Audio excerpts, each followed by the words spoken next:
Hey everyone, welcome back to Reading Sprints and Chai Sips. I'm your girl Sasha Bonet, and today we are going to be tackling horror slash thriller slash mystery.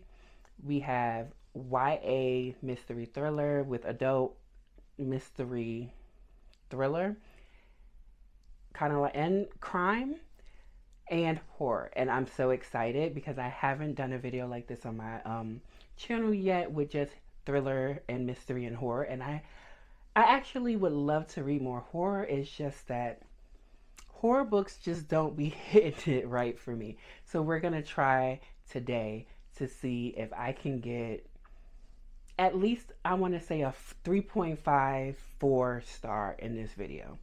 Let me show you the books that we're gonna tackle.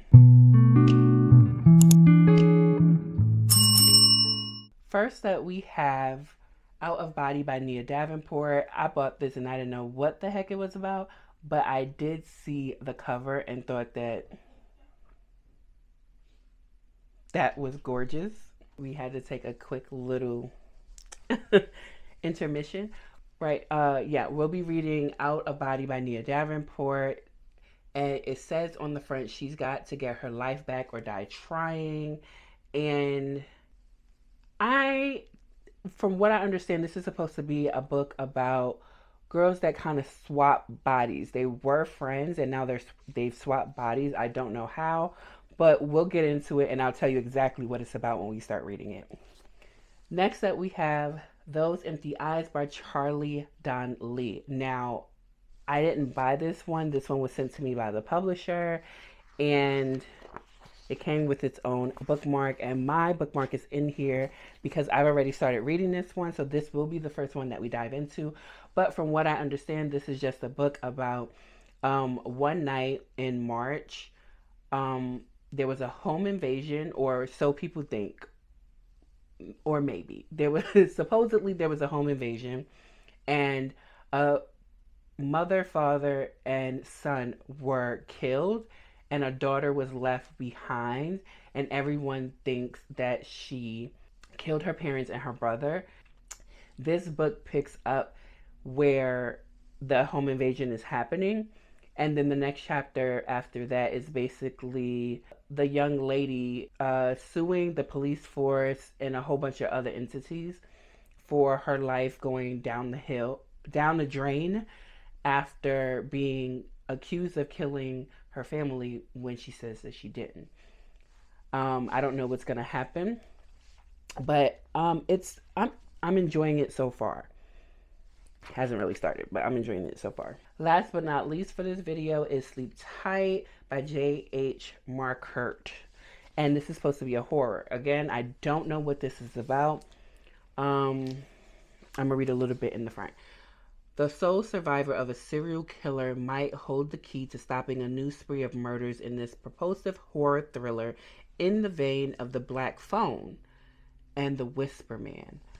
I really did want to read The Black Phone. I think I'm going to get it. If I find it at the library, which I've seen it many times at the library, but you know how it is. You're looking for something, it's not there when you actually are thinking about it. But that's what Sleep Tight is. We'll see if I like it. Again, it's supposed to be horror, so I'm all in for this.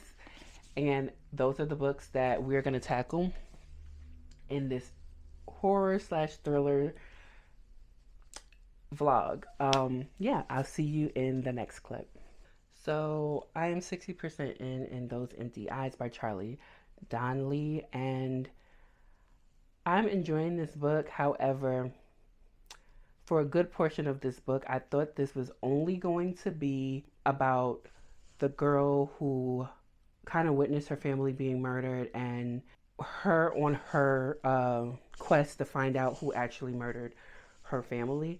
But it come to find out, obviously there's more to this story, right? Because it's all connected. Because the night that her parents were murdered, there were pictures that were put on the bed of her parents, of some women / young girls on the bed.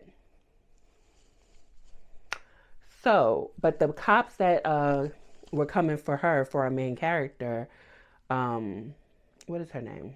Alex, well, her name is not Alex Armstrong, but that were coming for her when she was 17.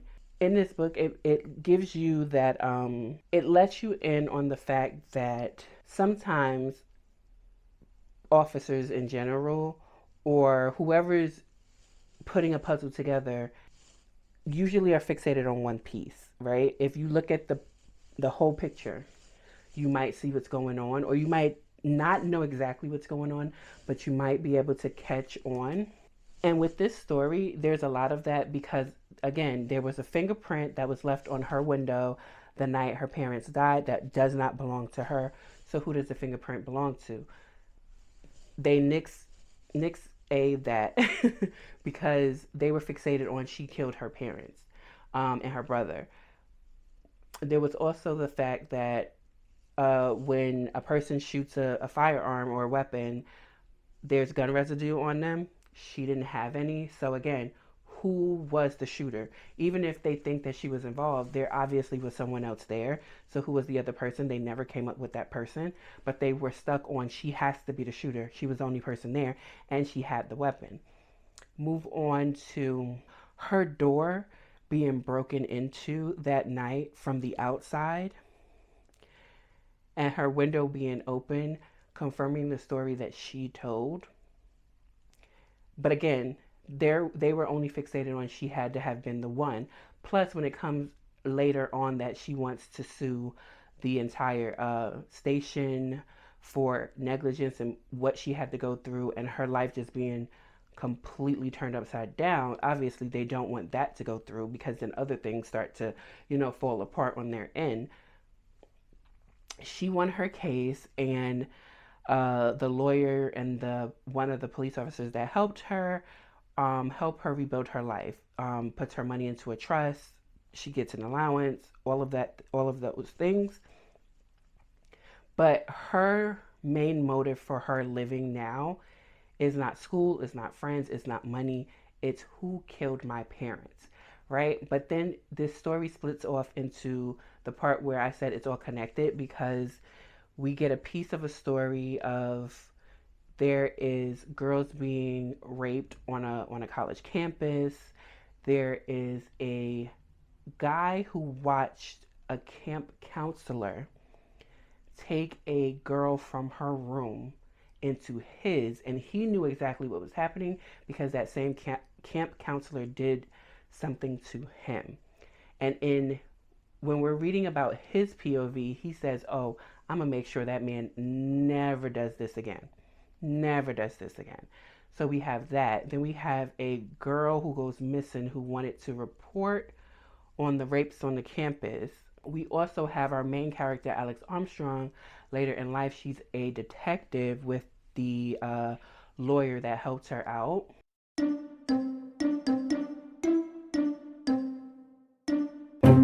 When she was younger, and they find that the guy that they were looking for a case has now committed, no, he was just found dead, I believe, with women's pictures on his body, like her parents. And he was also into child pornography. So I don't know. This book is taking a whole lot of twists and turns. I am enjoying it, but I want to know what's the connecting force. Like, I want to know. I don't know. I don't know if this is going to be a 5-star, but I am enjoying it. So there's that. The next time you'll see me, I'll probably be having final thoughts on the book. Let me know if you all have ever read a Charlie Donlea book because he's supposed to be very popular in the crime fiction genre. So let me know. I'll see y'all in the next clip. So hey y'all, I am here to administer final thoughts on Those Empty Eyes by Charlie Donlea. I will definitely be checking out more from this author. This book was okay. I'm gonna give it 3.5. That's where I'm landing at right now. But it wasn't bad. The issue I kind of had with this book was there were so many dots to connect that I started to almost lose who is that? What is that? Where is that? When was that? And even though I'm saying when, all of the chapters have time frame, places, place, date, and time, right? And I still was like, what? Like everything conveniently kind of like clicked together, which is not a bad thing. It was, I don't know. But this story, it starts off with the case with the girl, Alex, and her family's murder, and her being exonerated for the most part for that crime, and trying to move on with life, but she cannot. And she tries to solve her parents' murder even like almost 20 years later. And it's not working because she keeps running into dead ends on her end. But it's a bigger story than that, because the person who, or the entity, whatever it is, that has murdered her family has also been doing this for a very long time. And like I said earlier in the other clip, I hope I mentioned it before, there were so many things that the cops did not take into consideration, which in that case, if you are a police officer and there are so many pieces of this puzzle that you're putting together that you're not taking into consideration, you're not doing your job.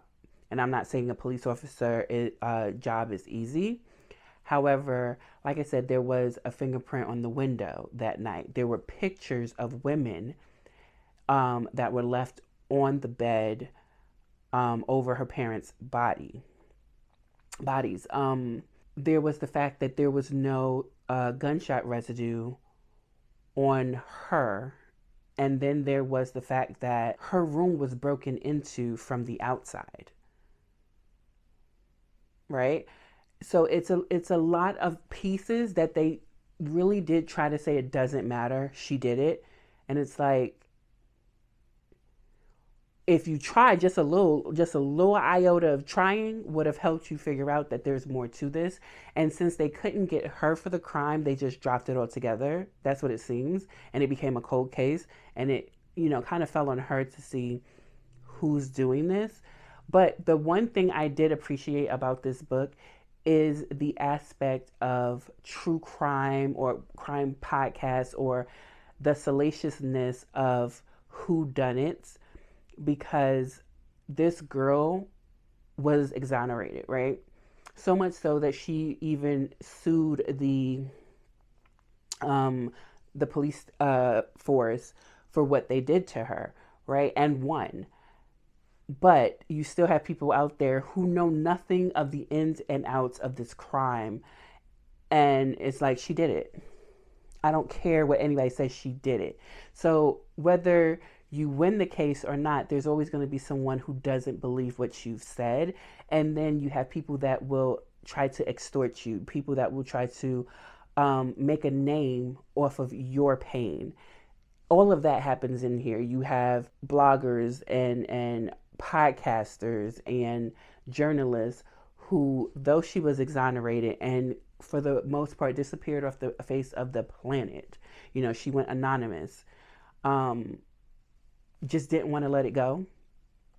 Like, there is a point where the house that these murders were committed in are visited on a regular basis by a journalist who's like, oh, it's the 10-year anniversary of Empty Eyes, because that's what they called her when she was taken in handcuffs from her home after her parents died.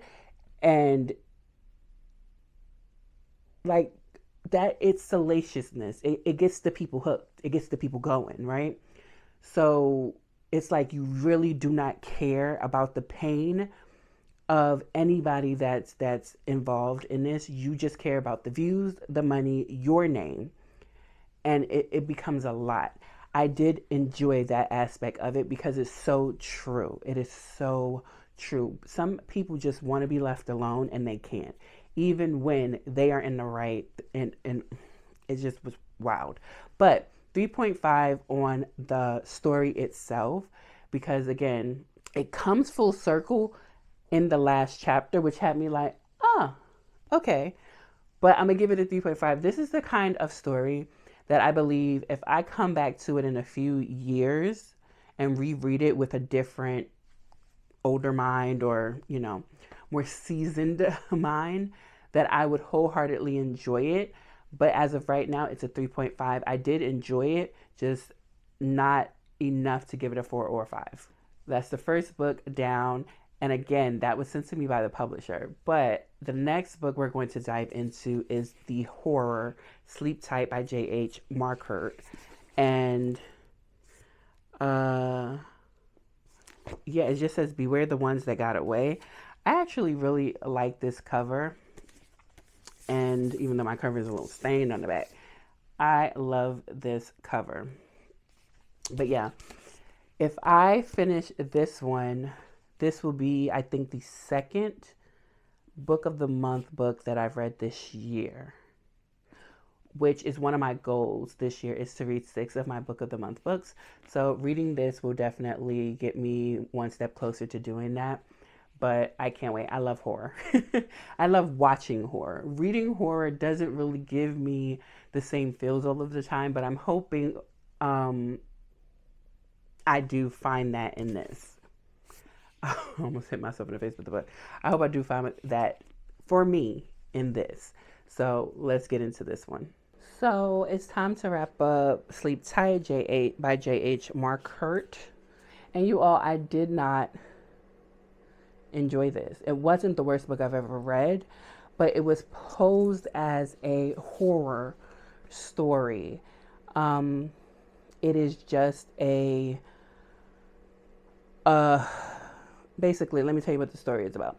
So it starts off with a before chapter, which is also the prologue, where a boy is in a room and he's drawing and he's saying, "Mother is coming," and the way she speaks is weird, like you've been a really batty boy.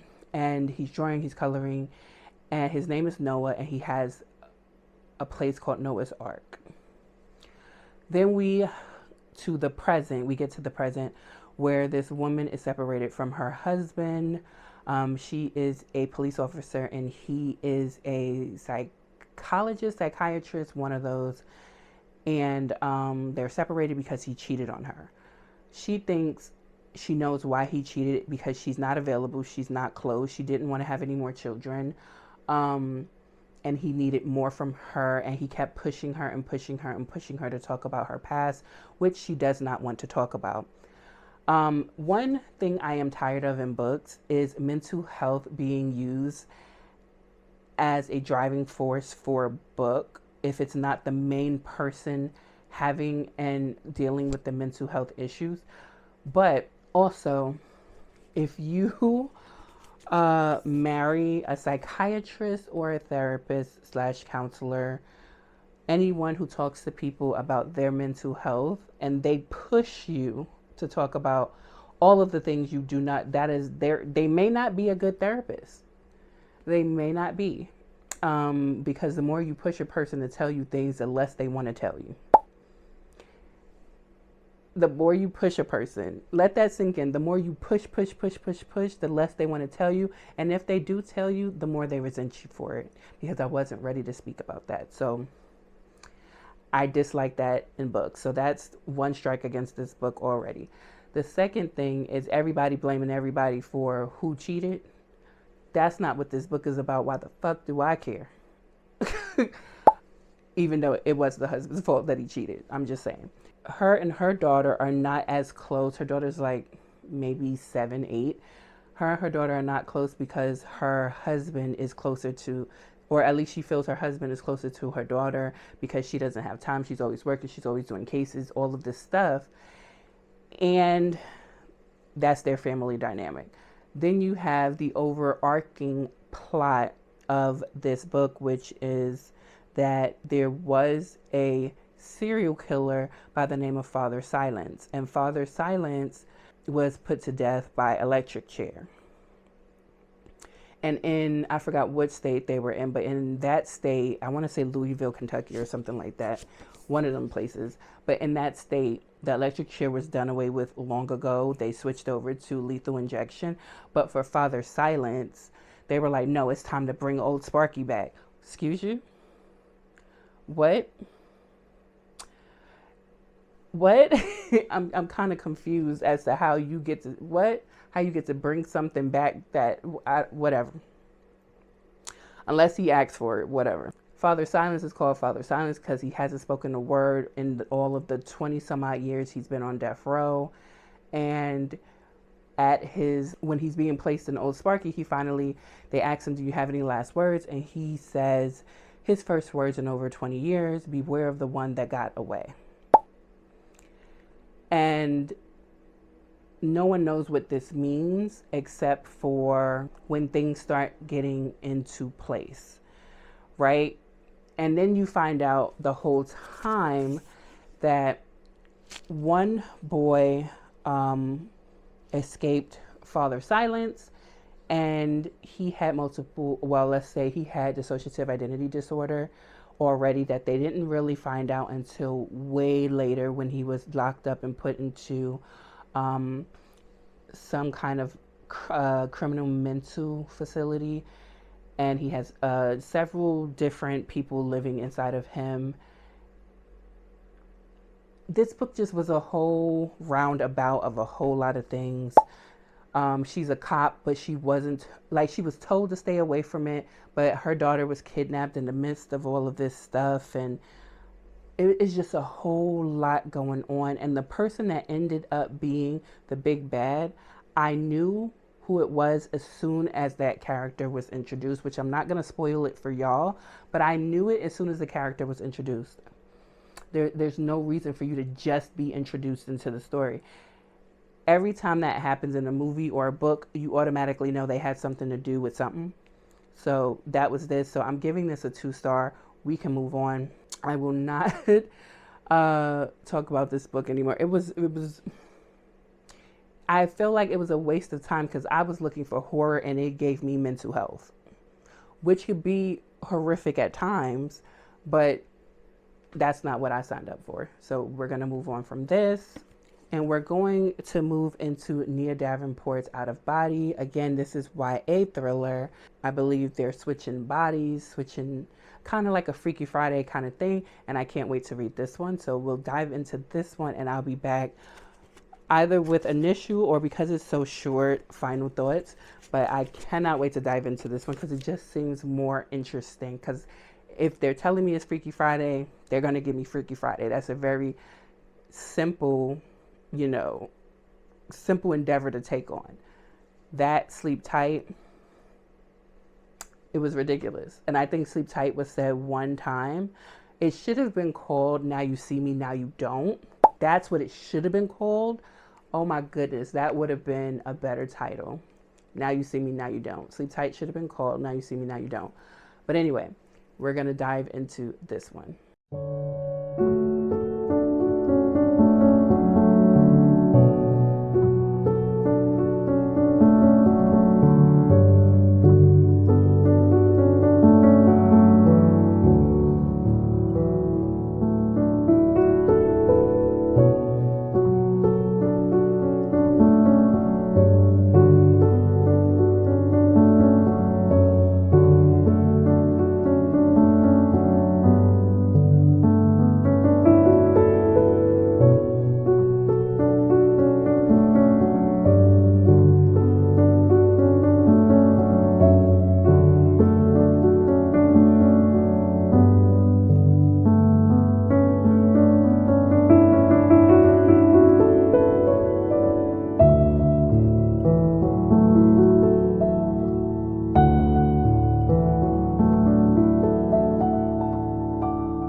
my bad. It's been so long since I've come on here and talked about books. Yeah, I don't know that though, so it doesn't really matter. But I finished it. Out of Body by Nia Davenport, who also is Nia or N.E. Davenport, who wrote the Blood Trial series. This is that woman. This book came out in 2024, so last year, and I haven't heard anybody talk about it. Let me give you my wrap up thoughts about this, and then we'll wrap up this video altogether. This book was good. This book was good. I'm going to end up giving this a 4.5. It is a YA sci-fi thriller, and I enjoyed it. Like I said when I began the video, this is more Freaky Friday, but sci-fi, because I would say Freaky Friday is what? Magical elements, because it came from a fortune cookie. This is actually scientific, with kind of like chips being planted, software being like, people are being able to be transported, their consciousness from body to body. And it's something that these people are working on. And the reason why I couldn't give this a full 5-star, because we don't learn much about the people really who are working on it. It's kind of left ambiguous.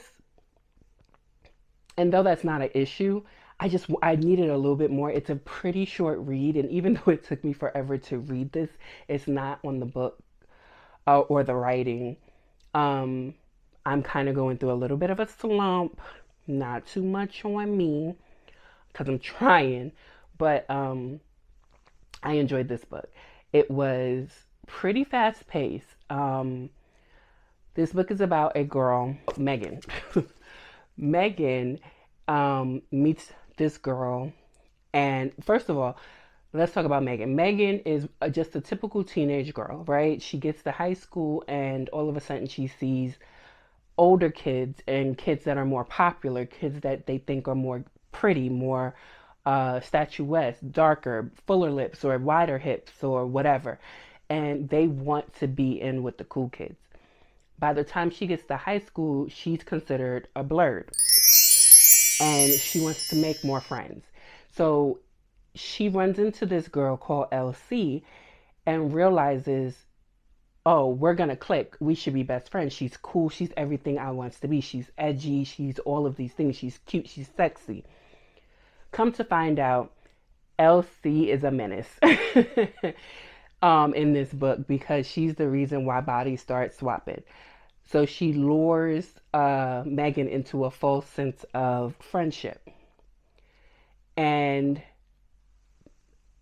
that's where our book begins, when they swap bodies, and Megan wakes up in LC's body and has to figure out how to get back into her own. If in today's day and age, who would believe that that is happening, right? Everybody's going to think that you are crazy or insane and commit you. And our story goes from there. And we learn that LC isn't the only person. LC hasn't only swapped bodies with Megan. It's been other people before. And this book is so good. It does start the conversation of who is to be believed when it comes to young Black girls having a say over their own bodies.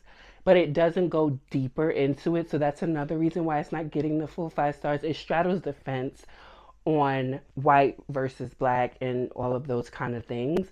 Cops, being afraid of the police and all of that. But I really enjoyed it. So let's wrap this video up. So I read Those Empty Eyes by Charlie Donlea, and I enjoyed it. I gave it a 3.5. I'm going to say a 3.5. It was very interesting. I liked the way it came back full circle at the end. But this is one I think I would have to read again to know if I really liked it. I liked the ending and the full circle moment, but it became very large scale and kind of suspended my belief on a lot of different things because a lot was going on. And then we have Sleep Tight by J.H. Markert. And this one I did not enjoy. I didn't enjoy it because it's supposed to be horror and it wasn't. It didn't touch, like, yes, life is horrific and horrific things happen in life. But when I say horror, I want supernatural elements. You know what I mean? Like, I want the horror aspect of things. And this just didn't do it for me. And it's marketed as horror and it is just a thriller. And I didn't like it. So this one is like a 2-star for me. That's it for this video. Let me know if you've read any of these books, and I will see you in the next one. Thanks for sticking around. Bye.